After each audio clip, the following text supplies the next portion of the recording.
Знаете ли што ќе правите со законот за јазици? Иванов потврди дека нема намера да го подпише указот за негово прогласување, но евентуално објавување во службен весник без негов подпис ќе се смета за само продолжување на спиралата на противуставни дејства од тоа како му ставивте европско знаме, како не се дебатираше буквално за ниеден амандман во второто читање или се остана само на дебата по првиот амандман, до неотворањето расправа за амандманите на ВМРО ДПМН при повторното враќање на законот по суспензивното вето од Иванов. Што ќе се случи со законот? Она што е јасно е дека Уставот е многу прецизен. Како што беше и минатата година во врска со давање на мандатот, што не го спречи Иванов да ја одоговлече целата процедура и агонијата на државата. Меѓутоа, мислам дека е тоа првото прашање.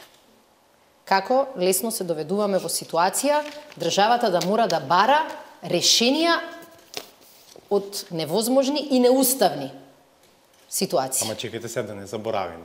И ставот 3 од членот 173 од деловникот на ВМРО ДПМН им дава право да поднесат амандмани за укажувањето на претседателот. Како што другиот став прецизира дека амандманите мора да се однесуваат само на промени кои што настанале во првото и второто читање. Но зошто спикерот тогаш ги повикуваше пратениците на ВМРО да поднесуваат амандмани, повикувајќи се дури Мислам на дека е тука двата грешката. И на двата Мислам члена. дека е тука грешката затоа што стана јасно. А зошто не се увиде грешката на почетокот, па да имавте јасен став од самиот почеток дека е тоа неделовнички. Вака оставивте просто, имаше политички договарања, натегања, дури самиот спикер од една страна се обидува деловнички да го објаснува своето однесување, од друга страна самиот признава дека преговарал со ВМРО ДПМН. Мислам и он нека реши сега што е вистината. Спикерот кога ќе дојде ќе си ја образложи својата позиција. Она што на сите кои што го читаат Уставот, не што го знаат, кои го читаат Уставот им е целосно јасно и дека во моментот Иванов има уставна обврска да го подпише законот кој втор пат е изгласан во собранието. Добро, тој вели јас не го подпишувам.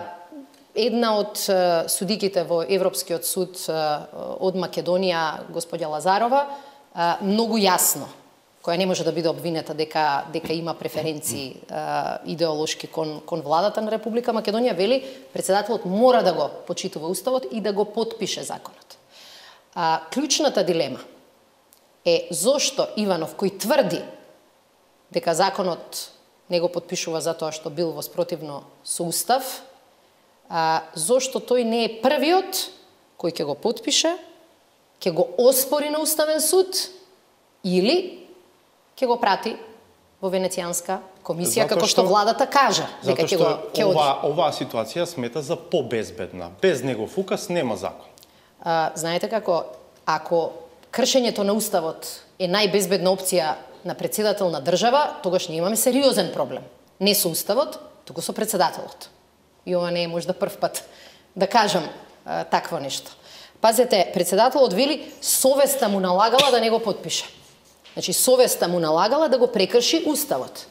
Ако задача на претседателот, согласно уставотворците и согласно оние кои го изгласале Уставот, била дека претседателот на државата е тој кој што го дава пасот дали е одредена материја уставна или не, тогаш Уставниот суд ќе беше сместен во претседателската вила на Водна.